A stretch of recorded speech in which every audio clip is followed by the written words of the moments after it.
आज के इस वीडियो में हम 4 नस्लों के बारे में जानेंगे और 11 नस्लों की विशेषता वाला वीडियो और 9 नस्लों की विशेषता वाला वीडियो डिस्क्रिप्शन में लिंक है, जाके देख सकते हैं। आज की पहली नस्ल होगी वनराजा, जो बहुत कम पाले जाने वाली नस्ल है। दूसरी सबसे ज़्यादा पाले जाने वाली सोनाली मेल। तीसरी नस्ल सारंगी और चौथी नस्ल के बारे में जानेंगे जो है इनब्रो, जो आरआईआर की बहन है। नमस्कार दोस्तों, मैं हूँ महसूस कुरैशी, मध्य प्रदेश के सिवनी जिले से। आप देख रहे हैं आपका अपना यूट्यूब चैनल देसी मुर्गी पालन। चलिए शुरू करते हैं।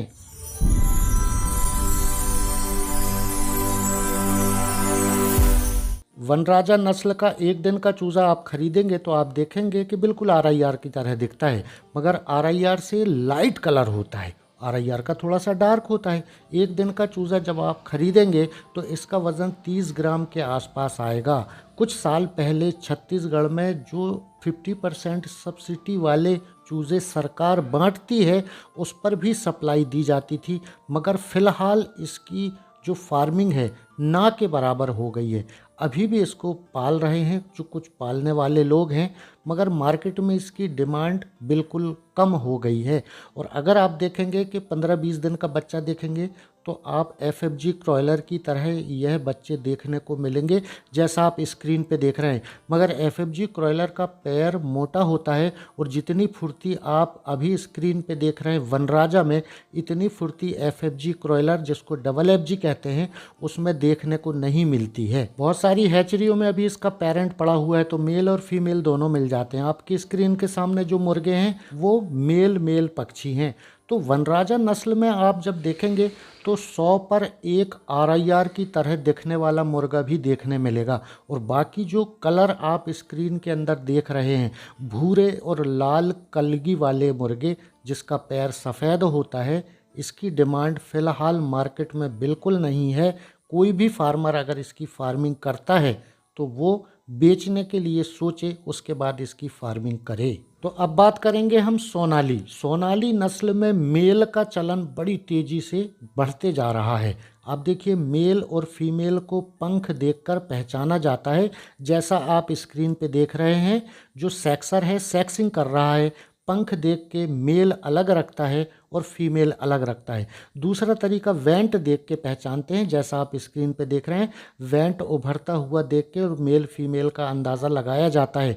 सोनाली का जब एक दिन का बच्चा आता है तो हमें पता नहीं चलता है कि मेल है या फीमेल है, मगर जब यही बच्चा बड़ा हो जाता है तो स्क्रीन के ऊपर देखिए ऐसा देखने को मिलता है। और लाल रंग के मेल में एक चीज़ मैंने देखी है, क्योंकि मैं पूरे समस्त भारत में सोनाली का मेल बेचता हूँ। ज़्यादातर मैंने ये देखा है कि सभी जगह लाल रंग का मुर्गा सोनाली का चूज़ा होना चाहिए, ऐसी डिमांड चिक्स खरीदने वाले करते हैं। मगर कुछ जगह ऐसी हैं जो मैं आगे बताऊंगा जहां पर सफ़ेद रंग का सोनाली का मुर्गा मांगा जाता है। तो आज मेल पक्षी की फार्मिंग बाहर में है, ट्रेडर यही माल उठाता है, ज़्यादा फोकस करता है। और यहाँ पर आप देखिएगा 100 में एक सफ़ेद रंग का भी आ जाता है। अब सफ़ेद रंग और लाल रंग कैसे पेरेंट तैयार करते हैं इसको समझ लीजिएगा। जहाँ पर मुर्गी मुर्गे एक साथ में रहते हैं, वहाँ से सफ़ेद रंग के पक्षियों को, चाहे वो मेल हो चाहे फीमेल हो, उनको छांट कर अलग कर देते हैं। लाल रंग की ही मुर्गी रहती है, लाल रंग का ही मुर्गा रहता है। इन दोनों के मिलन के बाद मुर्गी अंडे देती है, उन अंडों को हैच करा के चूज़े निकलाते हैं। उनके चूज़ों में भी यही लाल रंग पाया जाता है। और गुजरात के आसपास के अगर कोई किसान चूज़े खरीदने के लिए सोनाली का मेल मांगता है तो वो कहता है कि 50% सफ़ेद रंग भी मुर्गों में होना चाहिए, जैसा आप स्क्रीन पर देख रहे हैं। तो कुछ जगह मैंने ये देखा है कि लाल रंग के मुर्गे ज़्यादा से ज़्यादा जगह डिमांड में होते हैं, मगर गुजरात के कुछ हिस्से में 50% सफ़ेद रंग का मुर्गा भी डिमांड में हुआ करता है। तो मेरे सिवनी ज़िले और मध्य प्रदेश में इस मुर्गे के दाम 320 रुपये से 330 रुपये किलो लगाए जाते हैं। अगर सामने त्यौहार है और मार्केट में माल कम है और मार्केट में माल की भरमार होती है तो 240, 260, 280 रुपये किलो में लाल रंग का मुर्गा ट्रेडर आता है और ख़रीद के लेके जाता है। जैसे आपने देखा जब मार्केट में टमाटर नहीं था तो हमने 200 रुपये किलो का टमाटर खाया। आज टमाटर की भरमार है तो 10 रुपये किलो में कोई पूछ नहीं रहा। अब बात करते हैं हम सारंगी नस्ल की। तो आपको बिल्कुल नया नाम लगेगा कि सारंगी क्या भला है। सोनाली में से प्योर देसी की तरह दिखने वाली लाल और जिसमें गर्दन में काले रंग का झुब्बा दिखता है उनको अलग कर दिए। तो उस रंग की मुर्गी और उस रंग के मुर्गों को अलग करके उनका हैच करा के और सारंगी नस्ल की इजाद हो गई। ये हैचरी वाले और फार्मर ही करते हैं। वैसे तो आप जानते हैं 46 नस्लें देसी की होती हैं, जिसमें सरकार के पास रजिस्टर्ड नस्लें 19 हैं। ये सारंगी नई नस्ल है जो सोनाली की तरह बड़ी तेज़ी से चलन में है। आप इसको जब देखेंगे तो आपको बिल्कुल ऐसा लगेगा कि ये सारी प्योर देसी है। और इस पर जो कटर हैं वो प्योर देसी के नाम पे बेचते हैं। और इसमें अगर जो पीला पैर आता है, पीला पैर प्योर देसी में ज़्यादातर देखा जाता है। प्योर देसी की तरह पतली टांगें होती हैं। बस प्योर देसी की तरह टांगों का रंग मिल गया तो प्योर देसी की तरह दिखने वाली तो ये है ही। तो ये बहुत ज़्यादा डिमांड में कटर अभी मांग करने लगे हैं।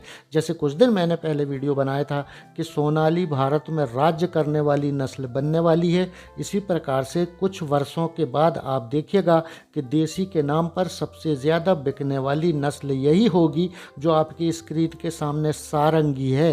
हालांकि सारंगी में जो सफ़ेद बच्चे आप स्क्रीन पर बीच बीच में देख रहे हैं यह छांट कर अलग कर देते हैं और सारंगी को देसी के नाम पर बेचते हैं। कटर भी उम्दा रुपया कमा रहे हैं और फार्मरों की भी बल्ले बल्ले हो गई है।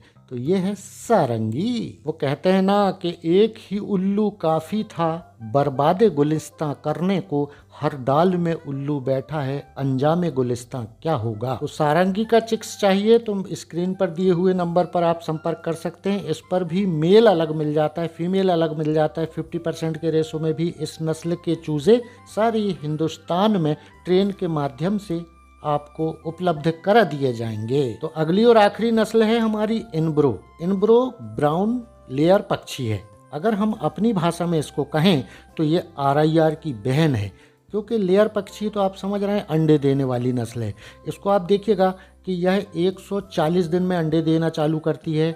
50% प्रोडक्शन 154 दिन में आ जाता है।